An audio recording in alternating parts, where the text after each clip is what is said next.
गिन गिन गिन गिन गिन तेरे सीन पे बीन बजा दूंगा तू नाच मेरी नागिन। तेरे सीन पे बीन बजा दूंगा तू नाच मेरी। जी हाँ दोस्तों, लेकर आ गया हूँ एक बड़ी अपडेट। बड़ी अपडेट है नील कमल सिंह को लेके। उससे पहले बता दे, बड़ी अपडेट ये है, मैं बताऊंगा तो आप बोलोगे साला पौवा पी के आया है, लेकिन मैं बता दूं मैं एकदम होशो हवास में हूँ, कोई पौवा पी कर नहीं आया हूँ।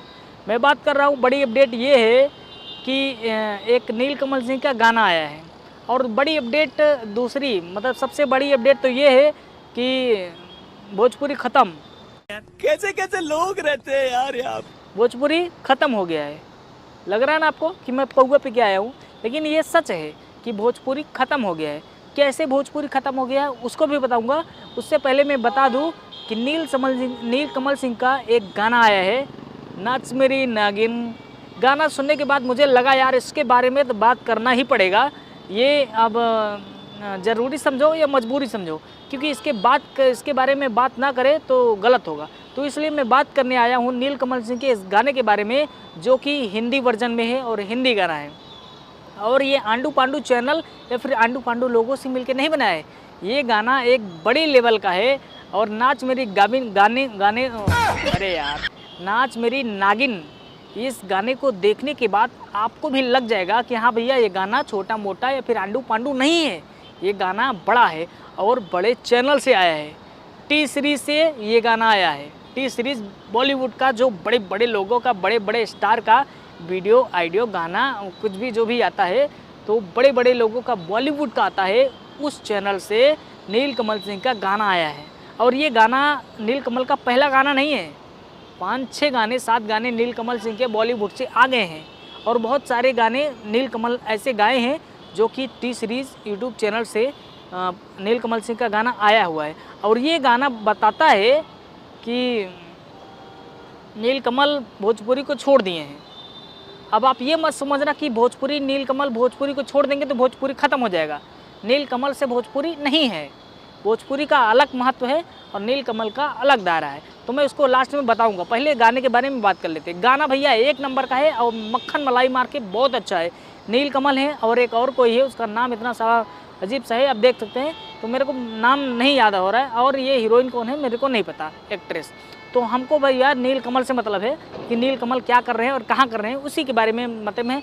और जो वीडियो ये देख रहा है ना, उसको भी यही मतलब है कि नील कमल किसके साथ और क्या कर रहा है। तो भैया नील कमल के ये गाना आया है और धीरे धीरे नील कमल भोजपुरी से फिसलते हुए बॉलीवुड में चले जा रहे हैं और बॉलीवुड के लिए एक से एक बड़ा गाना ला रहे हैं और बॉलीवुड को रिप्रेजेंट कर रहे हैं।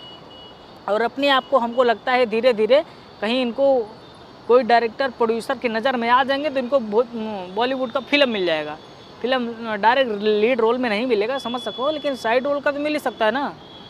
तो बॉलीवुड को डेब्यू करेंगे बहुत जल्द, जहाँ तक मुझे आशा है। अब बात कर लेते हैं कि भोजपुरी ख़त्म कैसे हो गया है। देखो भैया, भोजपुरी अगर ख़त्म हुआ है तो राजनेताओं के कारण। मज़ा आया। अब फिर आप बोलोगे कि फिर साला पौवा पी लिया है। पौवा नहीं पिया हूँ, मैं एकदम होशो हवास में हूँ। देखो भैया, कैसे ख़त्म हुआ है भोजपुरी, इसके बारे में बता रहे हैं। भोजपुरी इसलिए ख़त्म हुआ, ये तो भैया सबसे पहले शुरू किया है मनोज तिवारी। मनोज तिवारी ने भोजपुरी को शुरू किया, रिप्रेजेंट किया। और उसके बाद मनोज तिवारी ही भोजपुरी को छोड़ के चले गए, राजनेता बन गए। नेतागिरी करने के लिए बीजेपी में चले गए।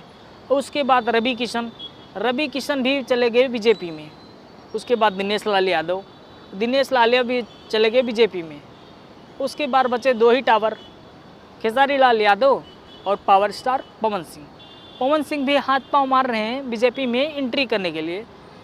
अगर नहीं भी मार पाएंगे तो उनका स्वाभिमान है। तो भैया निर्दलीय एक बार लड़ चुके हैं, हार गए हैं, फिर से निर्दलीय लड़ेंगे। लेकिन आशा है कि वो बीजेपी में वो भी घुस ही जाएंगे। तब बचा भोजपुरी का एक ही टावर, खेसारी लाल यादव। और आप तो जानते हैं कि खेसारी लाल यादव भी भोजपुरी को छोड़ के चले गए हैं आरजेडी में। और जब भैया नेता बन गए हैं तो गाना तो जिस हिसाब से खेसारी लाल यादव का रोज़ एक गाना आ ही रहा था और साल भर में 2-4 फिल्में आ जा रही थी, वो तो नहीं आ पाएगा ना, क्योंकि उधर भी टाइम देना पड़ेगा। जब दिन में 24 घंटा होता है ना, तो उधर टाइम देंगे तो इधर टाइम कौन देगा। तो भैया या तो कम हो जाएगा, बहुत कम मात्रा में खेसारी लाल यादव के गाने या फिल्में आ सकते हैं, और किसी को तो भैया छोड़ ही दो। ईद के चांद जैसा एक आत आ जाएगा, वो अलग बात है। तो इसलिए जब हर स्टार, बड़े बड़े स्टार भोजपुरी को छोड़ के पलायन करके निकल जा रहे हैं, तो भोजपुरी का संभालेगा कौन? नील कमल वो भी चले गए हैं, बॉलीवुड में गाना गा रहे हैं, तो बच्चे छोटे मोटे ये भी क्या ही इनसे भोजपुरी चलेगी? तो इसलिए हमारे कहने का मतलब है भोजपुरी ख़त्म हो गया है। अब भोजपुरी का कोई अस्तित्व उस हिसाब से नहीं रहा है जिसे पहले रहा करता था। और वैसे भी ये लोग फिल्मों से ज़्यादा तो गाने करते थे, दिन में रोज़ एक गाना, दूसरे तीसरे चौथे एक गाना। फिल्में तो करते नहीं थे, ज़्यादातर गाने ही करते थे। तो भोजपुरी का वैसे भी नहीं था, अब तो पूरी तरह से सुपड़ा साफ हो गया भोजपुरी का। बाकी आपको क्या लगता है, मैं सही बोल रहा हूँ या गलत बोल रहा हूँ, कमेंट करके बताओ। और मिलेंगे किसी नए वीडियो में, तब तक के लिए बाय बाय।